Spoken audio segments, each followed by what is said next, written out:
소설 들려주는 여자. 소들려의 감성 오디오북.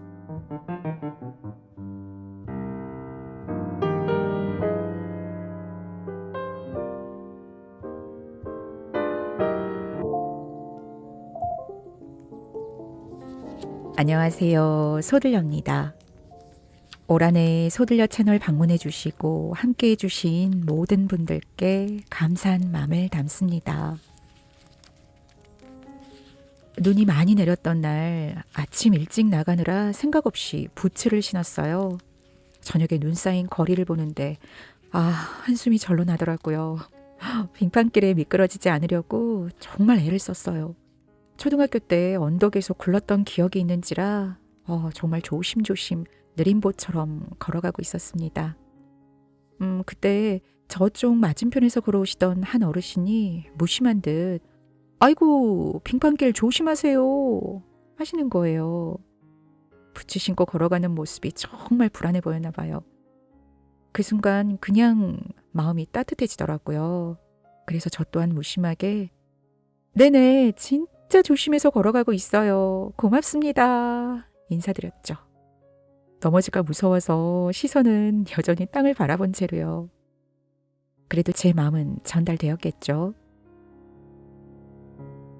누군가에게 던지는 그 무심한 듯한 한마디가 또 다른 누군가에게는 위로로 또 따뜻함으로 다가올 수도 있겠구나라는 생각과 함께 느림보처럼 천천히 가더라도 걸어가야겠다, 나아가야겠다 또 다짐도 해보는 그런 시간이었습니다. 아프셨던 분들 새해에는 꼭 건강 회복하시기를, 또 올 한해 행복한 기억들 마음 한켠에 간직하시면서 돌아보는 시간으로 잘 마무리하시기를 바라봅니다. 2021년 마무리 작품으로 톨스토이의 사람은 무엇으로 사는가 들려드립니다. 평범하고 당연하게 생각되는 그 진리가, 그 깨달음이 정말 어렵구나 하는 걸 느끼게 되더라고요.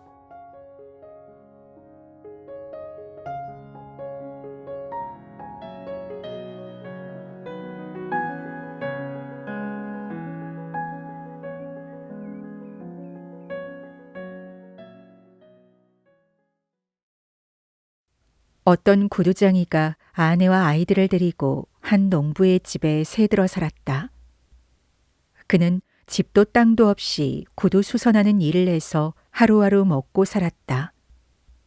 품삯은 얼마 되지 않는데 빵값은 비싸다 보니 버는 돈이 몽땅 먹는 데 들어갔다.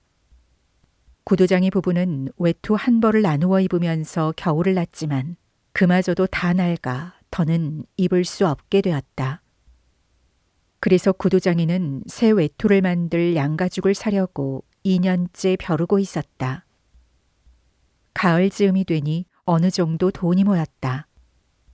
아내의 장롱에 넣어둔 돈이 3루블쯤 되었고 마을 농부들에게 받아야 할 돈도 5루블 20코페이카 정도 되었다.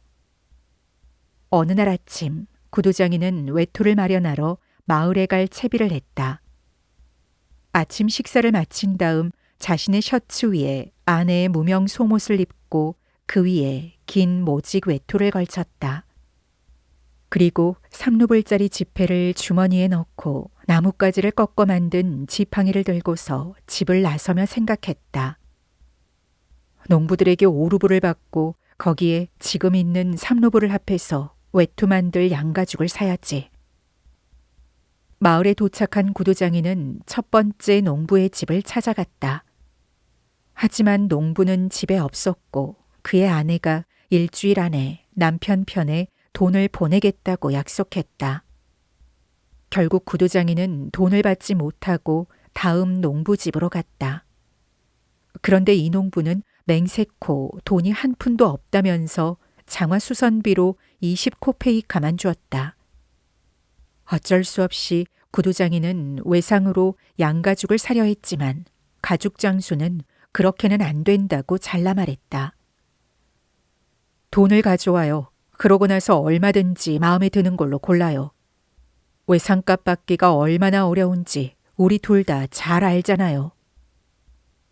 이렇게 해서 구도장이가 손에 넣은 거라고는 수선비 20코페이카와 어느 농부가 가죽을 덧대달라며 맡긴 낡은 털장화가 전부였다. 마음이 상한 구도장이는 20코페이카를 모두 털어 술을 마셔버리고는 양가죽은 사지도 못한 채 집으로 갔다. 아침에는 날이 쌀쌀할 것 같더니 술이 한 잔 들어가니까 양가죽 외투가 없어도 후끈후끈했다. 구두장이는 한 손으로는 지팡이로 꽁꽁 언 땅을 툭툭 치고 다른 한 손으로는 털장화를 흔들면서 터벅터벅 걸어갔다. 그러면서 혼잣말을 했다. 외투가 없어도 따뜻하기만 한 걸. 얼마 마시지도 않았는데 온몸이 후끈후끈해지네. 그깟 외투 없이도 얼마든지 살 수 있어. 그런 건 내 평생 필요 없어. 그런데 마누라가 마음에 걸린단 말이야. 꽤나 실망할 텐데. 정말 분한 건 죽어라 일을 하고도 이렇게 무시를 당한다는 거야. 어이 이것 봐. 당장 돈을 가져오지 않으면 모자를 벗겨버리고 말 테다. 그렇게 하고 말고. 아니, 어떻게 그럴 수가 있지? 겨우 20코페이카를 주다니. 그 돈으로 대체 뭘 하라는 거야? 술 한 잔 마시니까 끝이잖아. 쪼들린다고 했겠다. 그래, 그렇다 치고. 그럼 나는 어떻고? 너희는 집도 있고 소도 있고 다 있잖아. 난 이 몸뚱이가 전부란 말이야. 너희는 직접 농사를 지어서 먹고 살지만 난 하나에서 10까지 다 돈 주고 사야 한다고. 아무리 아끼려고 해도 빵을 사는 데만 일주일에 3루블이 든단 말이지. 집에 가면 빵이 다 떨어졌을 테니 또 1루블 반을 내놔야 돼. 그러니 잔말 말고 돈을 갚으란 말이야. 그렇게 걷다 보니 어느새 길모퉁이 교회 근처에 이르렀다. 교회 뒤쪽에 뭔가 허연 물체가 보였다. 구두장이는 유심히 살펴봤지만 이미 날이 어둑어둑해지고 있어서 제대로 보이질 않았다. 여기 저런 돌은 없었는데 소인가? 그건 아닌 것 같고 머리만 보면 사람 같은데 너무 허옇단 말이야. 그것도 그렇고 사람이 이런데 왜 있겠어? 구두장이는 좀 더 가까이 가보았다. 그제야 물체가 똑똑히 보였다. 뜻밖에도 그건 분명 사람이었다. 살았는지 죽었는지는 모르겠는데 아무튼 벌거벗은 채로 교회 벽에 기대 꼼짝도 하지 않았다. 구두장이는 덜컥 겁이 났다. 누가 이 사람을 죽이고는 옷을 다 벗기고 여기에 버린 게 틀림없어. 더 가까이 갔다가는 무슨 봉변을 당할지 몰라. 그래서 그냥 가던 길을 갔다. 교회 모퉁이를 돌자 남자의 모습은 보이지 않았다. 구두장이는 교회를 다 지나고 나서 남자 쪽을 돌아보았다. 남자가 벽에서 떨어지며 몸을 조금 움직거렸다. 구두장이를 보는 것도 같았다. 그러자 구두장이는 더 겁이 났다. 가까이 가볼까? 아니, 그냥 가버릴까? 혹시 갔다가 험한 꼴이라도 당하면 어쩌지? 저놈이 어떤 놈인지 알게 뭐야. 좋은 일을 하고 이런 데 있을 리는 없으니 말이야. 가까이 갔다가는 놈이 달려들어서 날 목졸라 죽일 수도 있어. 그럼 꼼짝없이 당하는 거지. 설령 목졸라 죽이지 않는다 해도 괜히 얽혔다가는 골치 아파질 수도 있어. 저렇게 벌거벗은 사람에게 뭘 어떻게 하겠어. 옷을 몽땅 벗어줄 수는 없는 노릇이잖아. 에라 모르겠다. 그냥 가자. 구두장이는 걸음을 재촉했다. 하지만 교회를 벗어날 때쯤 되자 자꾸만 양심의 가책이 느껴졌다. 구두장이는 가던 길을 멈추고 서서 혼잣말을 했다. 세면, 지금 뭘 하자는 거야? 사람이 곤경에 처해 죽어가는데 겁을 먹고 슬그머니 도망치려 하다니. 세면은 발걸음을 돌려 사내에게 갔다. 세면이 다가가 살펴보니 사내는 건장해 보이는 젊은 사람이고 얻어맞은 흔적은 보이지 않았다. 다만 몸이 꽁꽁 얼었고 겁에 질린 것 같았다. 사내는 벽에 기대 앉은 채 세면 쪽은 쳐다보지도 않았다. 눈을 뜰 힘조차 없어 보였다. 세면이 더 가까이 가자 갑자기 사내가 정신이 든 듯 고개를 들더니 눈을 뜨고 세면을 쳐다보았다. 그 눈빛을 보는 순간 세면은 사내가 마음에 들었다. 세면은 털장화를 땅에 던져놓고 허리띠를 풀어 그 위에 놓은 다음 외투를 벗었다. 얘기는 나중에 하고 자, 우선 이걸 입어요. 세면이 사내를 부축해 일으켰다. 사내는 체격이 호리호리하고 몸이나 손발은 상처 하나 없이 깨끗했으며 얼굴 생김새도 귀여웠다. 세면이 사내의 어깨에 외투를 걸쳐줬지만 사내는 소매에 팔을 넣지 못했다. 세면은 두 팔을 소매에 끼워주고는 외투 자락을 당겨 앞을 여민 다음 허리띠를 단단히 맸다. 낡은 모자도 벗어서 씌워주려 하다 머리가 서늘해지자 슬그머니 생각이 바뀌었다. 난 머리털이 하나도 없지만 이 젊은이는 긴 고수머리잖아. 세면은 모자를 다시 썼다. 신발을 신겨주는 게 낫겠어. 세면은 사내를 앉히고 털장화를 신겼다. 옳지 됐어. 자, 움직이면서 몸을 좀 녹여보게. 무슨 일이든 우리가 걱정하지 않아도 다 해결될 거야. 그나저나 걸을 수 있겠나? 사내가 일어나서 친근한 눈길로 세면을 바라봤지만 말은 한마디도 하지 않았다. 왜 아무 말도 하지 않는 건가? 이런 데서 겨울을 날 건가? 집에 가야지. 기운이 없으면 여기 내 지팡이가 있으니 이걸 짚게. 자, 한번 걸어보라고. 사내가 걸음을 옮겼다. 세면에게 뒤처지지 않고 곧잘 따라왔다. 그렇게 걸어가다 세면이 물었다. 그런데 자네는 어디에서 왔나? 전 이 고장 사람이 아닙니다. 그거야 나도 알지. 여기 사람들은 내가 다 알거든. 그러니까 여기, 이 교회까지 어떻게 오게 됐냐는 말일세. 그건 말씀드릴 수 없습니다. 누가 몹쓸 짓이라도 한 건가? 결코 그런 일은 없었습니다. 전 하나님께 벌을 받은 겁니다. 하긴 모든 게 하나님의 뜻이지. 그건 그렇고 어디든 들어가야 할 텐데 이제 어디로 갈 건가? 제겐 어디든 다 마찬가지입니다. 이 말을 듣고 세면은 깜짝 놀랐다. 사내는 나쁜 사람처럼 보이지도 않았고 말투도 공손했지만 자기 얘기는 통 하지 않으려 했다. 말 못할 일도 얼마든지 있지. 세면은 이렇게 생각하며 사내에게 물었다. 우리 집에 같이 가는 게 어떻겠나? 잠깐이라도 몸을 녹일 수 있을 걸세. 세면이 집을 향해 걸어가자 사내도 그 옆에서 나란히 걸었다. 바람이 휙 일더니 세면의 옷 속으로 파고들었다. 술 기운이 가시면서 추위가 느껴졌다. 세면은 코를 훌쩍거리며 아내의 옷 앞서풀 여미면서 생각했다. 이게 다 무슨 일이야. 외투를 장만하러 갔다가 입었던 외투마저 뺏기고 거기에다 벌거숭이 사내까지 데려오다니. 맞들여나가 한바탕 난리를 칠 텐데. 아내 생각을 하자 마음이 울적해졌다. 하지만 옆에 서 있는 사내를 보면서 교회 벽에 기대 자신을 바라보던 그의 눈길을 떠올리니 금세 기분이 좋아졌다.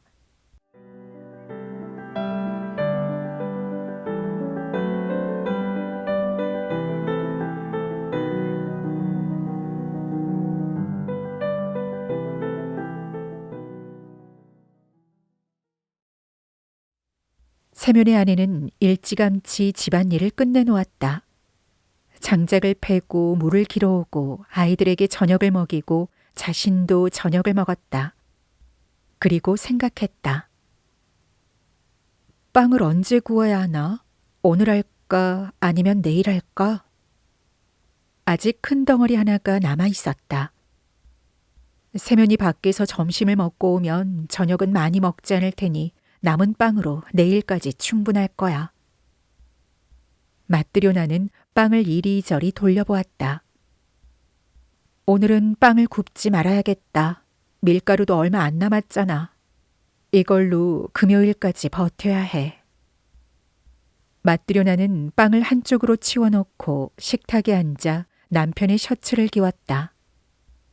바느질을 하면서 남편이 어떤 양가죽을 사올까 생각했다. 양가죽 장수에게 속아 넘어가면 안 되는데.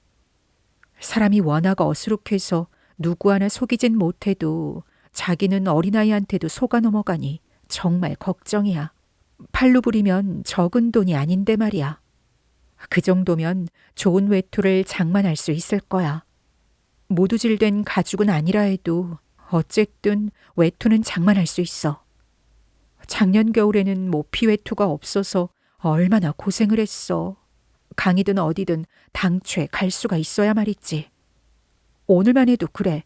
그 사람이 입을 만한 건 다 입고 나가는 통에 난 몸에 걸칠 것 하나 없잖아. 그나저나 왜 이렇게 늦는 거야? 올 때가 지났는데. 또 어디서 술을 진탕 마시고 있는 건 아닐까? 바로 그때 현관 계단이 삐걱거리며 누가 들어오는 소리가 들렸다. 맞들여나가 얼른 바늘을 옷감에 찔러놓고 현관으로 가보니 남편이 모자도 없이 털장화를 신은 어떤 남자와 함께 집 안으로 들어섰다. 맞들여나는 남편이 술을 마셨다는 걸 단박에 알았다. 그러면 그렇지, 또 마시고 왔구나. 남편은 외투도 없이 셔츠만 입은 채 텅 빈 손으로 말없이 서 있었다. 맞들여나는 화가 머리 끝까지 치밀었다. 이 얼굴도 모르는 불황자하고 퍼마시느라 돈을 몽땅 날리고는 그것도 모자라 집에까지 끌고 온 거야. 맞들여나가 두 사람을 집 안으로 들이고 나서 보니 그 처음 보는 젊은이가 빼빼 마른 몸에 걸친 옷은 바로 남편이 입고 나간 외투였다. 외투 안에는 셔츠도 입지 않았고 모자도 쓰지 않았다. 집 안으로 들어온 젊은이는 꼼짝도 않고 서서 바닥만 내려다보았다. 맞들여나가 생각했다. 뭔가 나쁜 일을 저지른 게 분명해. 그래서 겁을 먹은 거야. 맞들여나는 얼굴을 찡그리며 난로 쪽으로 가서 두 사람의 행동을 지켜보았다. 세면이 아무 일도 없다는 듯 모자를 벗고 의자에 앉으며 말했다. 여보, 어서 저녁 차려야지. 맞들여나는 무슨 말인가를 웅얼거리며 난로 옆에서 꼼짝도 하지 않았다. 두 사람을 번갈아 보면서 고개만 절레절레 흔들었다. 세면은 아내가 화가 나서 그런다는 걸 알았지만 모른 척하고 사내의 손을 잡고 말했다. 자, 안 깨나. 저녁 먹어야지. 사내가 의자에 앉았다. 아직 저녁 준비가 안 된 거요? 맞들여나가 화를 버럭 내며 대꾸했다. 저녁을 하긴 했지만 당신 먹으라고 한 건 아니에요. 이제 보니 술만 마신 게 아니라 양심도 같이 마셨나 보군요. 외투를 마련하러 간 사람이 입고 있던 외투까지 빼앗기고 거기다 웬 불황자까지 데리고 오다니 당신네 같은 주정뱅이들한테 줄 저녁은 없어요. 맞들여나 잘 알지도 못하면서 함부로 말하지 말아요. 먼저 이 사람이 누군지 물어나 보고. 말해봐요. 돈은 어디에 쓴 거예요? 세면이 주머니를 뒤적거리더니 돈을 꺼내 식탁에 놓았다. 여기 있어. 트리포노프에게서는 돈을 못 받았어. 내일은 꼭 주겠다는군. 이 말에 맞들여나는 더 화가 치밀었다. 외투는 사지도 못하고 하나밖에 없는 외투는 웬 벌거숭이에게 입혀서 집으로 데려오다니. 맞들여나는 돈을 집어 안 보이는 곳에 두면서 말했다. 저녁은 없어요. 주정뱅이하고 벌거숭이한테까지 줄 저녁은 없다고요. 어허, 맞들여나 말 좀 조심해요. 일단 내 말 먼저 들어보고. 주정뱅이한테 더 들을 말 없어요. 그래서 당신 같은 술주정뱅이하고는 결혼하는 게 아니었는데 엄마가 내게 주신 옷감도 당신은 술값으로 날렸죠. 이제 외투 마련할 돈까지 술값으로 날렸군요. 세면은 술값으로 쓴 돈은 20코페이카 뿐이라고 설명하고 싶었다. 그리고 사내를 어디서 만났는지도 설명하고 싶었다. 하지만 마뜨료나는 도무지 말할 틈을 주지 않았다. 쉴 새 없이 말을 쏟아내면서 10년 전 일까지 죄다 들추어냈다. 그러더니 급기야 세면에게 달려들어 옷소매를 움켜잡았다. 내 옷 내놔요. 딱 하나 남은 옷을 뺏어 입다니. 어서 이리 내요. 이 곰보딱지 못난 인간아. 어디서 흠씬 두들겨 맞기라도 했으면. 세면이 옷을 벗으면서 남은 한쪽 팔을 미쳐 다 빼기도 전에 마뜨료나가 옷을 획 잡아당겼다. 그 바람에 솔기가 뜯어졌다. 마뜨료나는 옷을 잡아 채 머리에 뒤집어 쓰고 문 쪽으로 갔다. 그대로 밖으로 나가려다가 걸음을 멈췄다. 화를 잠시 누르고 일단 저 사내가 누구인지 알아봐야겠다는 생각이 들었다. 마뜨료나가 그 자리에 서서 남편에게 말했다. 좋은 사람이라면 벌거숭이로 있었을 리가 없잖아요. 이 사람은 셔츠 한 장 안 걸치고 있었어요. 당신이 나쁜 짓을 한 게 아니라면 이 사람을 어디에서 데려왔는지 말 못할 이유가 없잖아요. 그 얘기를 하려던 참이었소. 교회를 지나는데 이 사람이 벌거벗은 몸으로 꽝꽝 얼어붙은 채 있더군. 이런 날씨에 그렇게 벌거벗고 있다니. 하나님이 나를 이 사람에게 보내신 게 틀림없어. 그러지 않았다면 이 사람은 죽고 말았을 거요. 그러니 내가 달리 어떻게 할 수 있었겠소. 살다 보면 누구든 그런 일을 당할 수 있는 것 아니겠소. 그래서 외투를 입혀 집으로 데려왔지. 여보, 그렇게 화만 내지 말고 진정해요. 그건 죄를 짓는 일이야.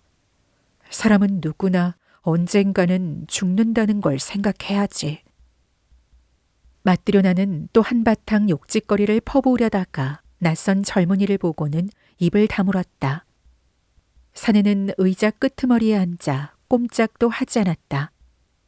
두 손은 무릎 위에 올려놓고 고개를 푹 숙이고 두 눈은 꼭 감고 고통스러운 듯 얼굴을 찡그렸다. 마뜨료나가 잠자코 있자 세면이 말했다. 마뜨료나, 당신 마음엔 하나님이 없단 말이오? 이 말을 듣고 다시 한번 사내를 보는 순간 마뜨료나는 마음이 스르르 풀렸다. 그래서 발길을 돌려 난로 쪽으로 가서 저녁을 차렸다. 식탁에 컵을 놓고 크바스를 따랐다. 마지막 남은 빵도 내놓고 나이프와 스푼까지 놓고 말했다. 어서 먹어요. 세면이 사내를 식탁으로 데려왔다. 안깨나 젊은이. 세면은 빵을 잘게 자른 다음 사내와 함께 저녁을 먹었다. 마뜨료나는 식탁 한쪽 구석에서 턱을 괴고 앉아 낯선 사내를 바라보았다. 차츰 그 사내가 가여워지면서 잘해주고 싶다는 생각이 들었다. 그 순간 사내가 얼굴을 환하게 빛내면서 찡그렸던 눈썹을 펴고 눈을 들어 마뜨료나를 보며 미소를 지었다.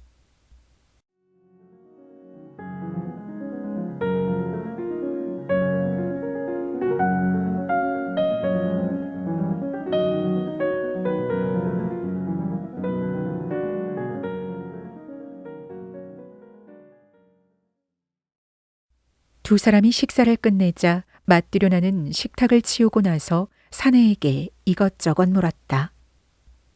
그런데 대체 어디에서 왔어요? 저는 이 고장 사람이 아닙니다.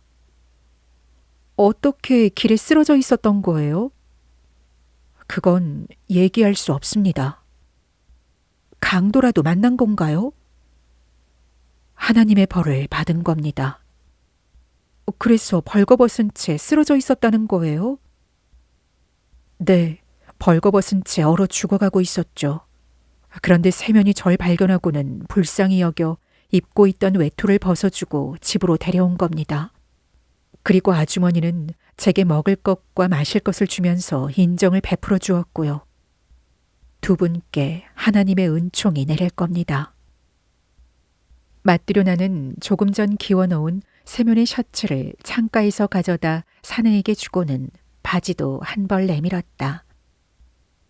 셔츠도 안 입고 있던데 이걸 입어요. 그리고 침대든 난로 옆이든 편한 곳에 누워서 눈 좀 붙여요. 사내는 외투를 벗고 셔츠와 바지를 입은 다음 침대에 누웠다. 맞들요나는 등잔불을 끄고 외투를 집어 누워있는 남편 옆으로 갔다. 맞들요나는 외투를 덮고 누웠지만 잠이 오지 않았다. 낯선 사내의 모습이 머릿속에서 떠나지 않았다. 사내가 남은 빵을 다 먹어서 내일 먹을 빵이 없는 데다 셔츠와 바지까지 내준 걸 생각하면 걱정이 되기도 했지만 사내의 웃는 얼굴을 떠올리다 보면 마음이 푸근해졌다. 한참을 뜬 눈으로 누워있던 맞들요나는 남편도 잠을 못 이루는지 외투자락을 끌어당기는 소리를 듣고는 말했다. 여보. 왜? 빵을 다 먹어버린 데다 남은 반죽도 없으니 내일은 어떻게 해야 할지 모르겠어요. 이웃에 사는 말라냐에게 가서 좀 얻어올까요?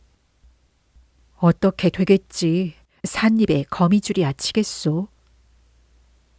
맞들요나는 한참 동안 잠자코 있다가 다시 입을 열었다. 좋은 사람 같은데 왜 자기가 누구인지 말을 안 할까요? 그럴 만한 사정이 있겠지. 여보. 왜? 우리는 이렇게 남을 도와주는데 어째서 우리를 도와주는 사람은 아무도 없을까요? 세면은 뭐라고 해줄 말이 없었다. 그만 잠이나 자요. 그냥 이렇게만 말하고 돌아 누워 잠이 들었다.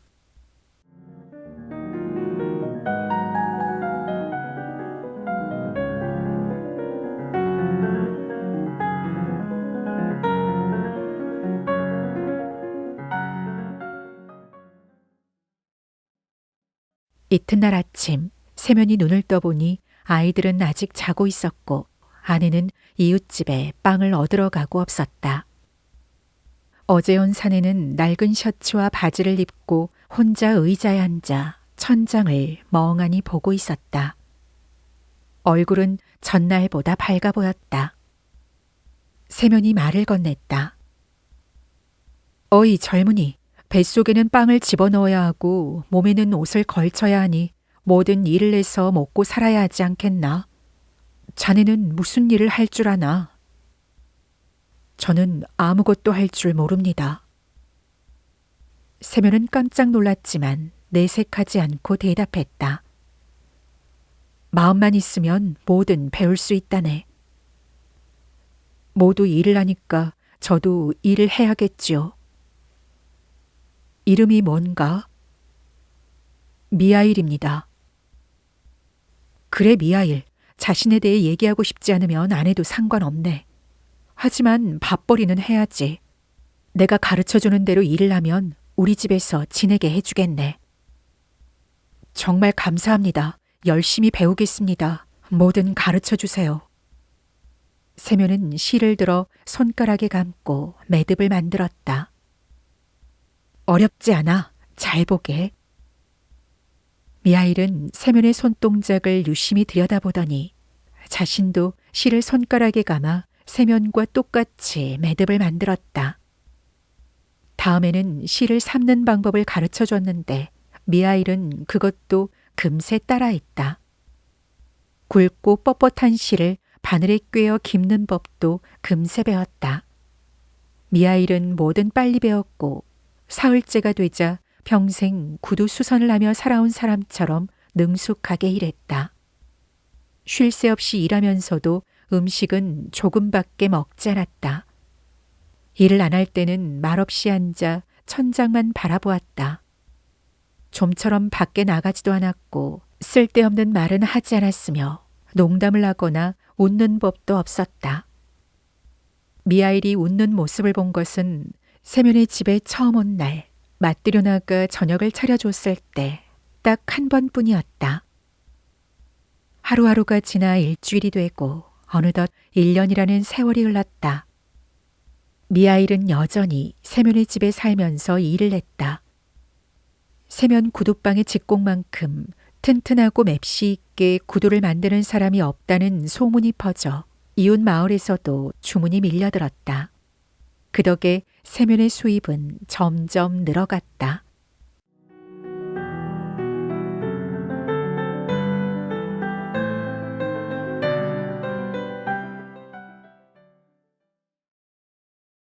어느 겨울날 세면과 미하일이 함께 앉아 일을 하는데 말세필이 끄는 마차가 요란하게 방울소리를 내며 구두방 앞에 와서 섰다. 창밖을 내다보니 젊은 마부가 마부석에서 훌쩍 뛰어내렸다. 그가 마차문을 열자 모피 외투를 걸친 신사가 내려 세면의 집으로 걸어왔다. 맞들여나가 얼른 뛰어나가 문을 활짝 열었다. 신사는 허리를 구부리고 집 안으로 들어오더니 허리를 쭉 폈는데 머리가 천장에 거의 닿을 정도였고 몸집도 방 안을 꽉 채울 만큼 컸다. 세면이 일어서서 인사를 하고는 놀란 표정으로 신사를 쳐다보았다. 지금껏 이렇게 몸집이 큰 사람은 본 적이 없었다. 세면은 마른 체격이었고 미하일도 호리호리했으며 맞들여나 역시 마른 잎사귀처럼 여위었는데 이 신사는 꼭 다른 나라에서 온 사람처럼 얼굴이 붉으레하고 윤기가 흘렀으며 목은 황소처럼 굵고 온몸이 무쇠로 만들어진 것 같았다. 신사가 숨을 크게 한번 내쉬더니 외투를 벗고 의자에 앉으며 물었다.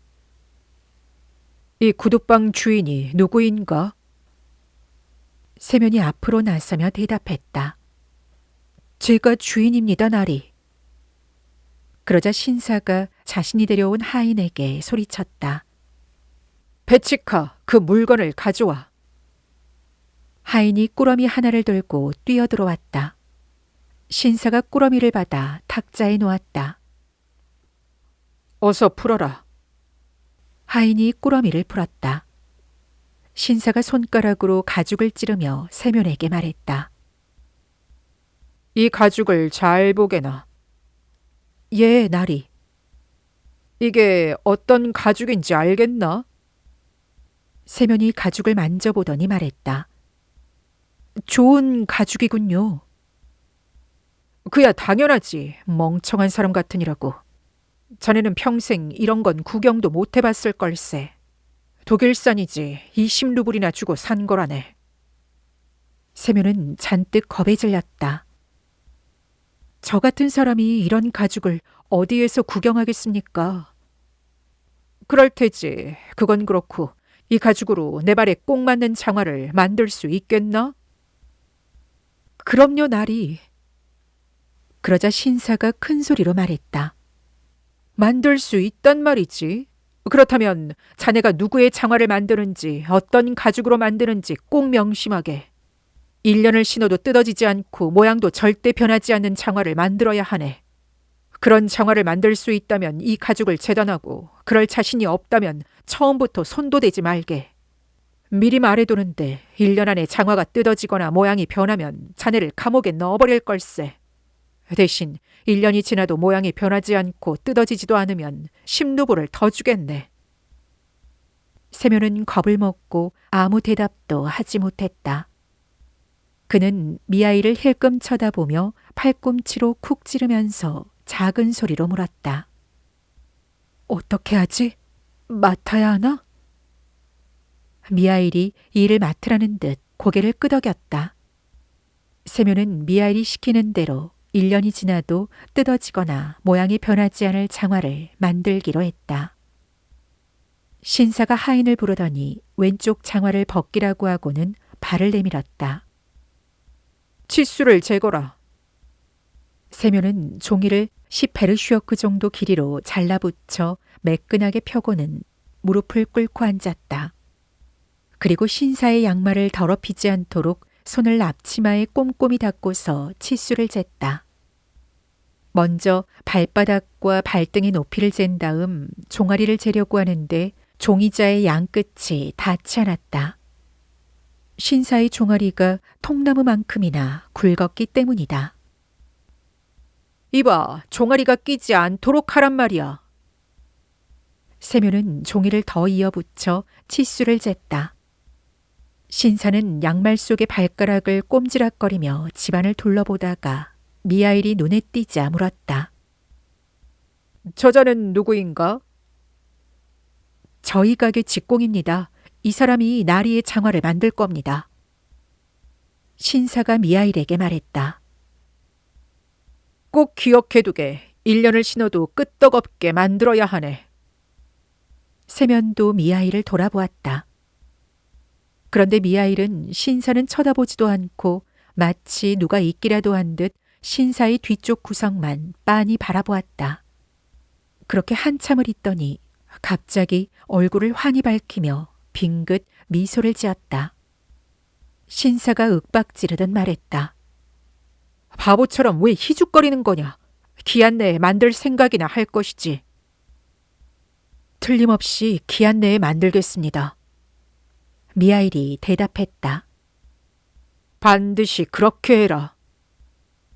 신사는 장화를 다시 신고 외투를 여며 입고는 문 쪽으로 갔다. 그런데 허리 굽히는 걸 깜빡 잊는 바람에 문틀에 머리를 부딪히고 말았다. 신사는 욕설을 내뱉고는 이마를 문지르면서 마차를 타고 떠났다. 신사가 가고 나서 세면이 말했다. 꼭 돌덩이 같네. 몽둥이로 내리쳐도 끄떡 없겠어. 머리를 그렇게 세게 부딪혔는데 아무렇지도 않은가 봐. 맞들여놔도 한마디 했다. 그렇게 잘 먹고 잘 사는데 튼튼한 게 당연하죠. 저승사자도 저런 사람은 못 잡아갈걸요.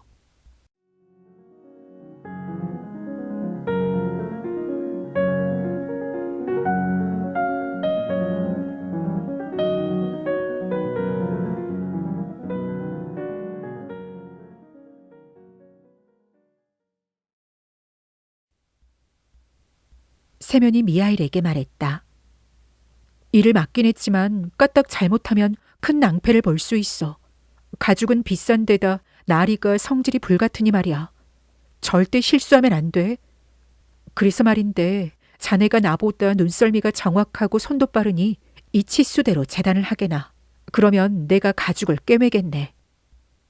미하일은 세면이 시키는 대로 작업대에 가죽을 펴고 반으로 접은 뒤 칼로 재단하기 시작했다.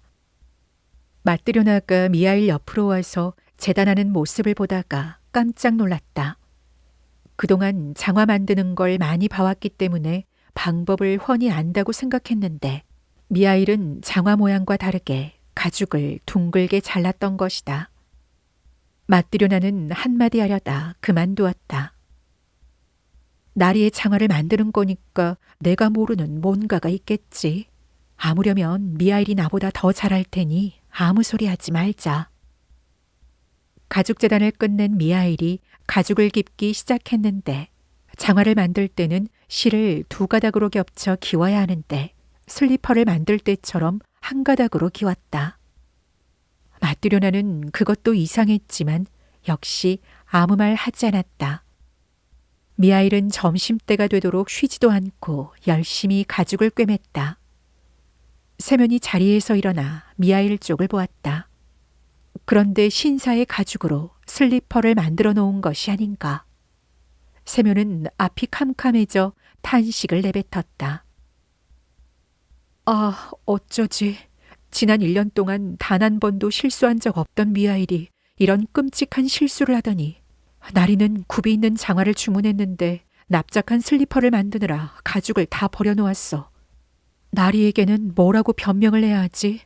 이런 가죽은 구할 수도 없는데. 세면이 미하일에게 물었다. 자네 도대체 무슨 짓을 한 건가? 자네 때문에 난 이제 죽은 목숨이야. 나리가 주문한 것은 장화인데 도대체 뭘 만들어 놓은 건가? 세면이 뭐라고 더 다그치려는데 문고리가 덜컹거리는 소리가 들렸다. 누군가 문을 두드렸다. 세면과 미하일이 창문으로 내다보니 어떤 사람이 타고 온 말을 붙들어 메고 있었다. 문을 열자 좀 전에 신사를 따라왔던 하인이 들어왔다. 안녕하세요. 안녕하세요. 어서 오세요. 그런데 무슨 일로 온 건가요? 아까 주문한 장화 때문에 마님 심부름을 왔습니다. 장화 때문에요? 네, 그래요. 이제 장화가 필요 없게 됐습니다. 나리가 돌아가셨거든요. 뭐라고요? 이곳에서 나와 집으로 가는 도중에 마차 안에서 돌아가셨습니다. 집에 도착해 나리를 내려드리려고 마차 문을 열었더니 짐짝처럼 의자에서 굴러 떨어지셨어요. 이미 숨을 거두셨죠. 온몸이 뻣뻣하게 굳어서 간신히 마차에서 끌어내렸어요. 그래서 마님이 제게 장화를 주문하면서 가죽을 맡긴 그 구두방에 가서 이제 장화는 필요 없게 됐으니 죽은 사람에게 신길 슬리퍼를 빨리 만들어 달라고 해라. 슬리퍼를 다 만들 때까지 기다렸다가 가지고 와야 한다고 분부를 내리셨습니다. 그래서 제가 이렇게 온 겁니다. 그러자 미하일이 남은 가죽을 집어들어 돌돌 말았다. 그리고 만들어 놓은 슬리퍼를 집어 탁탁 털고 나서 앞치마로 닦더니 가죽 뭉치와 함께 하인에게 건넸다. 하인이 그걸 받아들고 말했다. 그럼 안녕히 계세요. 전 이만 갑니다.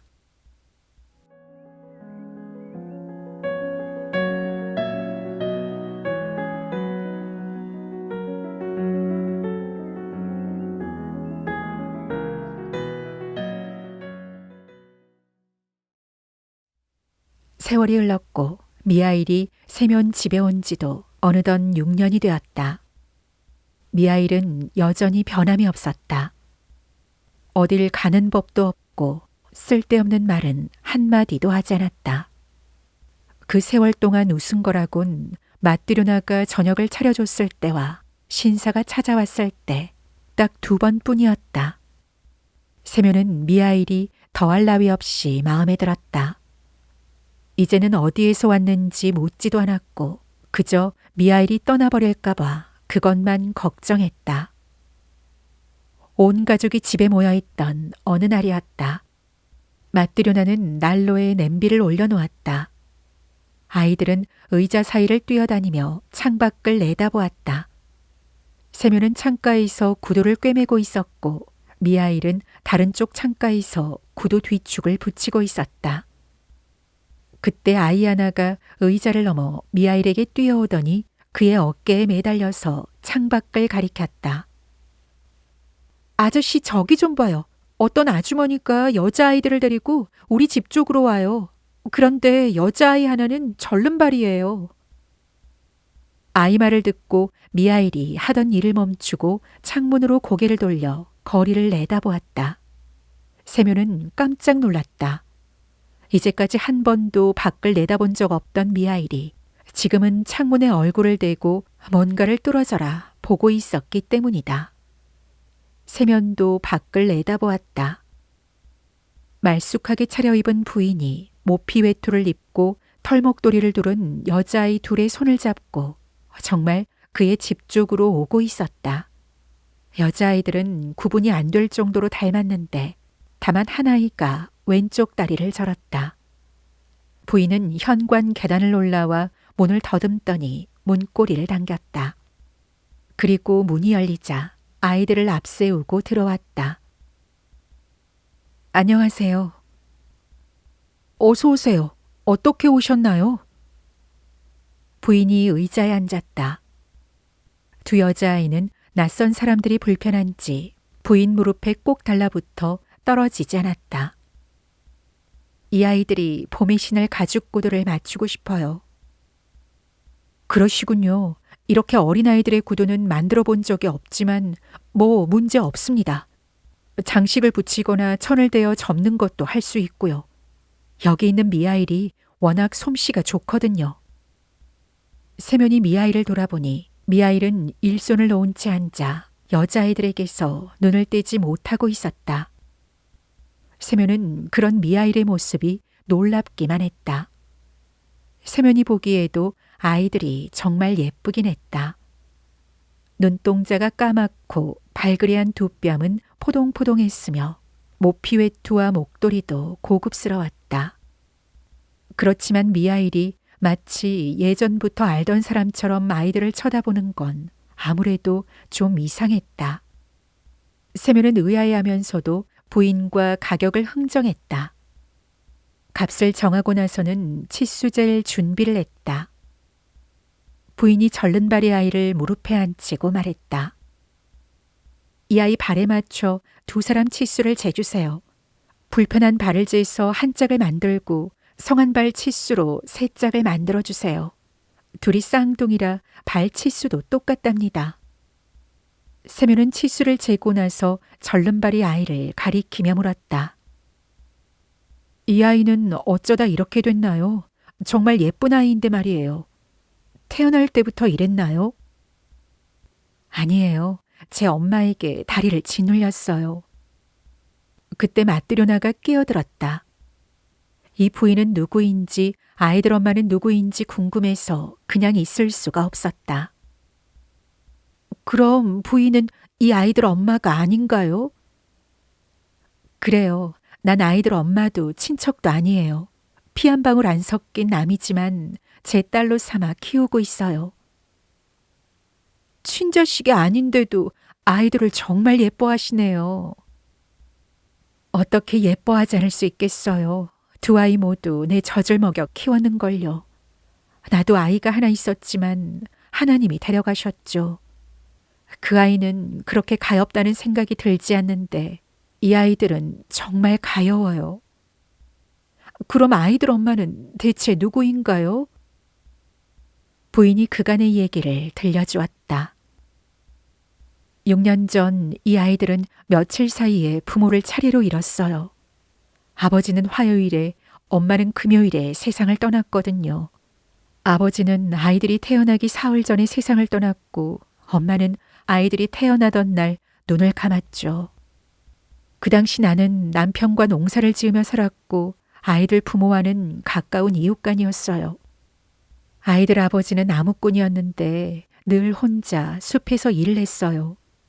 그러던 어느 날 나무를 베다가 나무 한 그루가 쓰러지면서 그 밑에 깔리고 말았죠. 몸을 가로질러 나무가 떨어지는 바람에 몸이 짓이겨지고 내장이 쏟아져 나왔어요. 겨우 집으로 옮겼지만 아이들 아버지는 이내 숨을 거두고 말았어요. 그리고 며칠 뒤에 이 아이들이 태어난 거예요.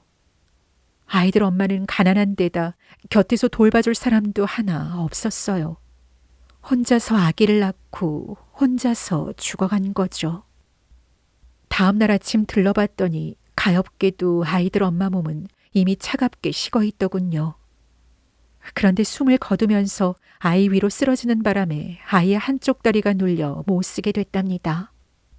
마을 사람들이 와서 시신을 씻기고 옷을 입히고 관을 만들어 장례를 치러줬어요. 다들 좋은 사람들이었죠. 그런데 남은 아이들을 누가 돌봐야 할지가 문제였어요. 거기에 있는 여자들 가운데 젖먹이를 키우는 사람은 나뿐이었어요. 그때 내겐 태어난 지 8주 된 사내아이가 있었거든요. 그래서 내가 당분간 아이들을 맡기로 했어요. 마을 사람들이 모여 아이들을 어떻게 해야 할지 한참 고민하다 내게 말하더군요. 마리아, 당분간만 아이들을 맡아줘요. 우리가 곧 다른 방법을 찾아볼게요. 그래서 아이들을 키우게 됐는데 처음에는 성한 아이에게만 젖을 물리고 다리가 불편한 아이에게는 젖을 주지 않았어요. 얼마 못 살 거라고 생각했거든요. 그런데 아무 죄도 없는 아이에게 못할 짓이라는 생각이 들었어요. 아이가 너무 가엾더군요. 그래서 이 아이에게도 젖을 먹이기 시작했죠. 그러니까 내 아이와 이 쌍둥이 아이들 모두 세 아이에게 젖을 먹인 거예요. 젊고 건강한 데다 먹기도 잘 먹었거든요. 그리고 하나님이 젖을 충분히 주셔서 어떤 땐 넘쳐 흐르기도 했어요. 언제나 두 아이에게 동시에 젖을 먹이다가 한 아이가 실컷 먹고 젖에서 입을 떼면 기다리고 있던 다음 아이에게 또 젖을 물렸죠. 그런데 하나님 뜻이었는지 이 두 아이는 잘 자랐지만 내 아이는 2살이 되던 해 그만 세상을 떠나고 말았답니다. 살림살이는 넉넉했지만 아이는 다시 생기지 않았어요. 지금은 어느 상인의 방앗간에서 일해요. 벌이가 좋아 사는 건 편한데 아이는 없어요.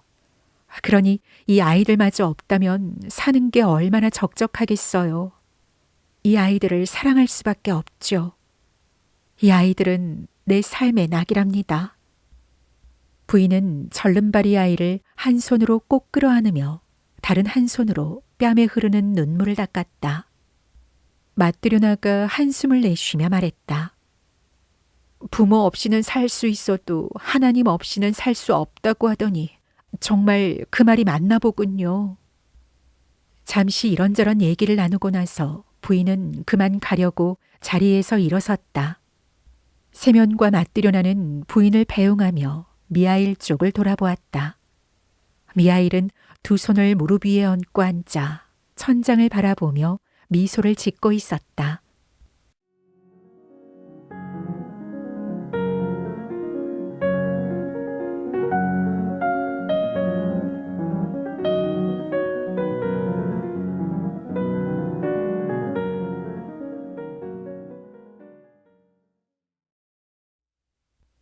세면이 미하일에게 다가가 어떻게 된 일인지 물었다.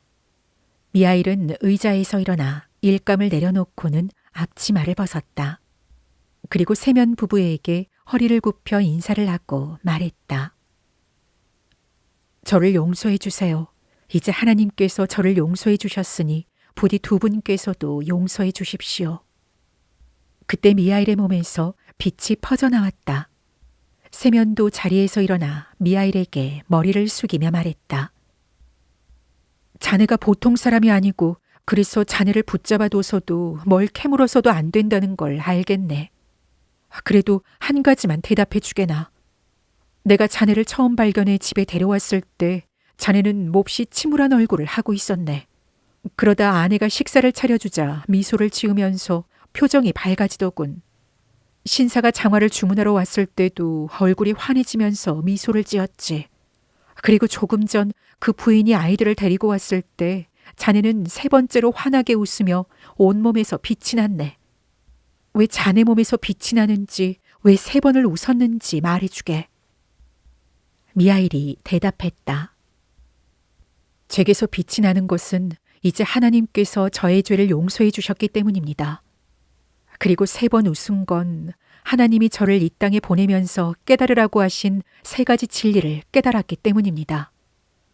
첫 번째 진리는 아주머니가 저를 가엾게 여겨 친절을 베풀어 주셨을 때 깨달았고 그래서 처음으로 웃은 것이죠. 2 번째는 그 부자나리가 장화를 주문하러 왔을 때 깨달았고 그래서 2 번째로 웃었습니다. 그리고 조금 전 어린아이들을 봤을 때 마지막 3번째 진리를 깨달았습니다. 그래서 3번째로 미소를 지은 겁니다. 세면이 또 물었다. 그런데 자네는 무슨 이유로 하나님께 벌을 받은 건가? 그리고 3가지 진리라는 것은 무엇인가? 내게도 알려주게. 제가 벌을 받은 것은 하나님의 말씀을 거역했기 때문입니다. 저는 하늘나라 천사였지만 하나님 말씀에 순종하지 않았습니다. 하나님은 제게 한 여인의 영혼을 거두어두라고 명하셨습니다. 그래서 이 땅으로 내려와 보니 여인 하나가 막 쌍둥이 딸을 낳고 병든 몸으로 누워 있었습니다. 아기들이 제 엄마 옆에서 꼼지락거렸지만 여인은 아이들에게 젖을 줄 힘조차 남아있지 않았습니다. 저를 본 여인은 하나님이 자신을 데려가기 위해 보낸 천사라는 걸 알고 슬피 흐느끼며 애원했습니다. 천사님, 남편은 바로 며칠 전에 나무에 깔려 죽었습니다. 제게는 부모 형제도 없고 친척도 없습니다. 우리 아이들을 돌봐줄 사람이 아무도 없어요. 그러니 제발 절 데려가지 말아주세요. 아이들을 제 손으로 먹이고 키울 수 있게 해주세요. 아이들은 부모 없이 살아갈 수 없어요. 전 그 여인의 말을 들어주었습니다. 한 아이에게 여인의 젖을 물려주고 또 한 아이는 여인의 품에 안겨준 다음 하늘나라로 돌아갔죠. 그리고 하나님 앞으로 가서 말했습니다. 그 어머니의 영혼을 거두어올 수가 없었습니다. 여인은 며칠 전 남편이 나무에 깔려 죽고 이제 막 쌍둥이가 태어났다며 제발 영혼을 거두어 가지 말아달라고 애원했습니다. 아이들을 제 손으로 먹이고 키울 수 있게 해주세요. 아이들은 부모 없이는 살아갈 수가 없어요. 라고 말했습니다. 그래서 여인의 영혼을 거두어 올 수가 없었습니다. 그러자 하나님께서 말씀하셨습니다. 어서 가서 그 여인의 영혼을 거두어 와라. 그러면 세 가지 진리를 깨닫게 될 것이다. 사람의 마음에는 무엇이 있는가? 사람에게 허락되지 않은 것은 무엇인가? 사람은 무엇으로 사는가? 이 세 가지 진리를 깨달은 뒤에야 하늘나라로 돌아올 수 있다. 그래서 전 다시 세상으로 내려와 그 여인의 영혼을 거두었습니다. 아이들은 제 어머니 품에서 떨어져야 했죠. 그런데 여인의 시신이 구르면서 한 아이를 짓누르는 바람에 아이의 한쪽 다리가 못 쓰게 되고 말았습니다.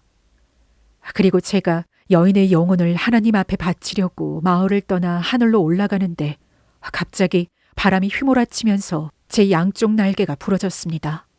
그래서 여인의 영혼만 하나님 앞으로 가고 저는 땅에 떨어져 길가에 쓰러져 있었던 겁니다.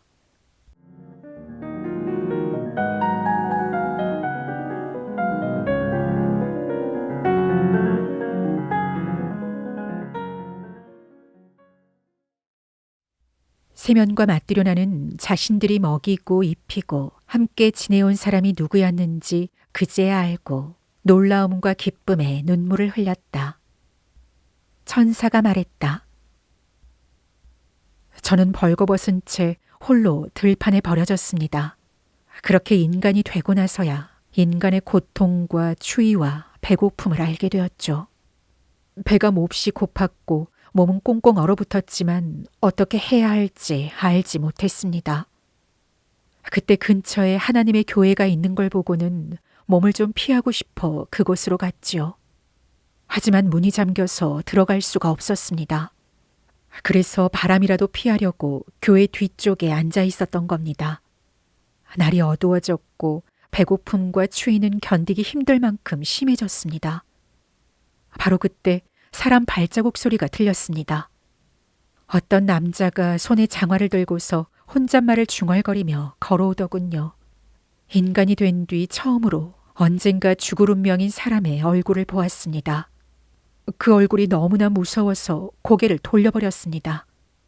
남자가 중얼거리는 말을 들어보니 추운 겨울에 뭘 입고 살아야 할지, 어떻게 처자식을 먹여 살려야 할지 걱정하더군요. 그래서 생각했죠. 내가 추위와 배고픔으로 죽어가지만 자신과 아내가 입을 외투와 가족이 먹을 빵 걱정만 하는 사람이 날 도와줄 리는 없어.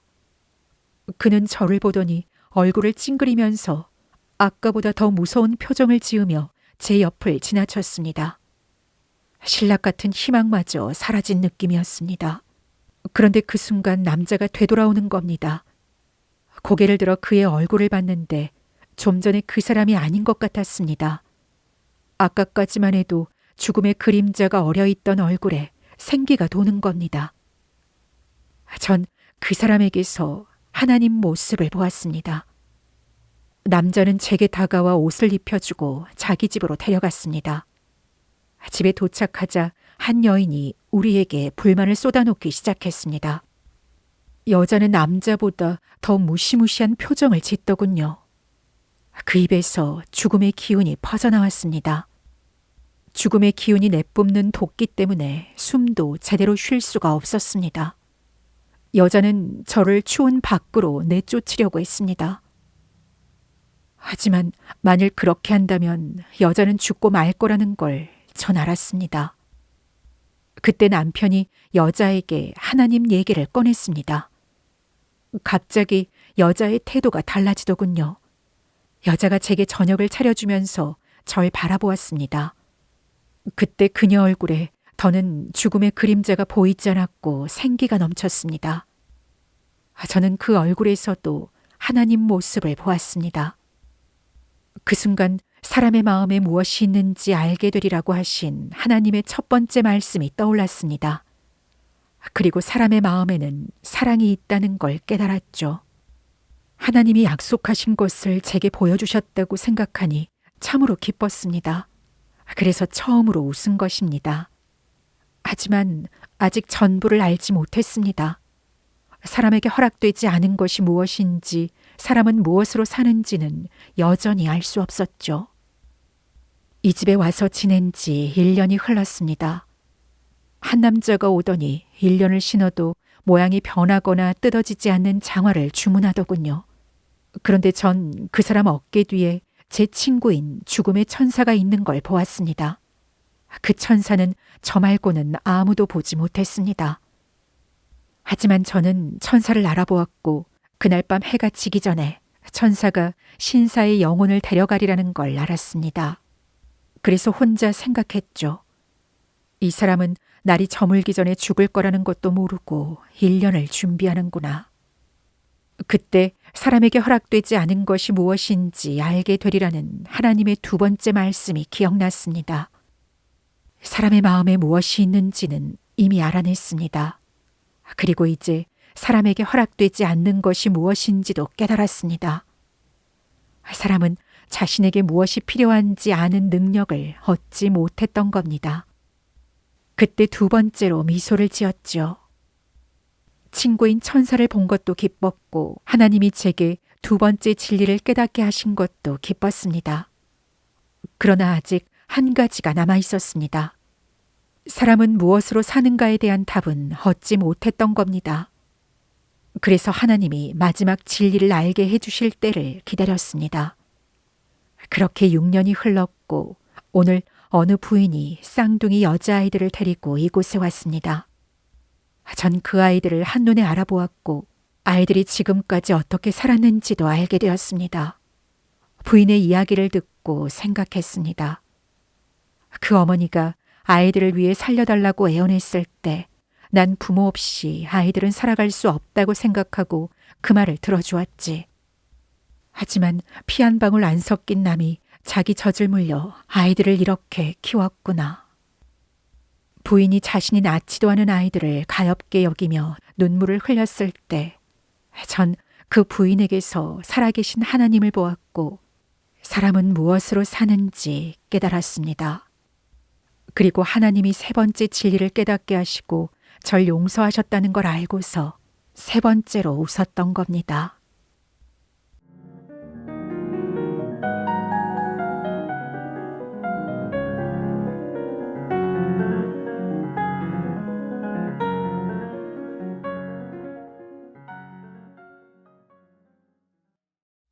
천사에게서 옷이 벗겨지면서 빛이 온몸을 감싸 제대로 쳐다볼 수가 없었다.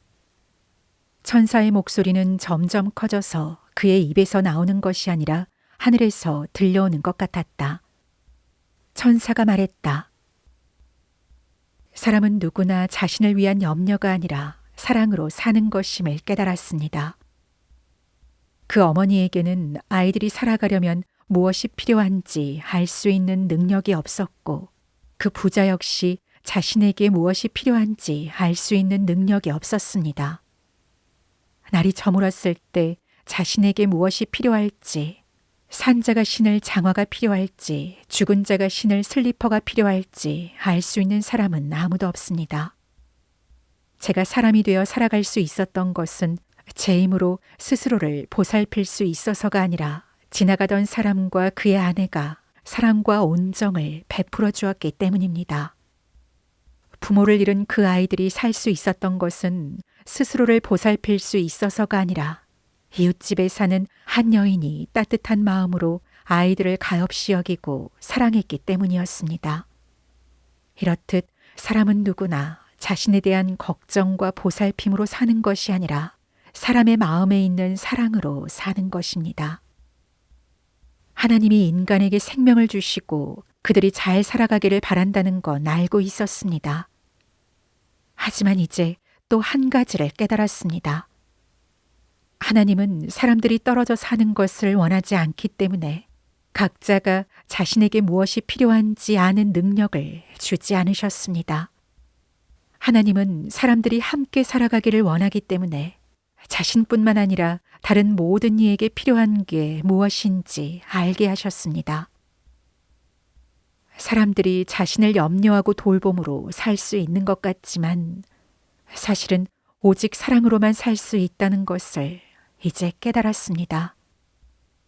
사랑으로 사는 사람은 하나님 안에 사는 것이며 하나님은 그 사람 안에 살고 계십니다. 하나님은 곧 사랑이기 때문입니다. 그리고 천사는 하나님을 찬양하는 노래를 불렀다. 그 소리에 세면의 집이 흔들리고 천장이 갈라지더니 땅에서 불기둥이 하늘로 치솟았다. 세면 부부와 아이들은 바닥에 엎드렸다. 천사의 등에서 날개가 돋아났고 천사는 하늘로 올라갔다. 세면이 정신을 차렸을 때 집은 예전 그대로였고 거기에 가족 말고는 아무도 없었다.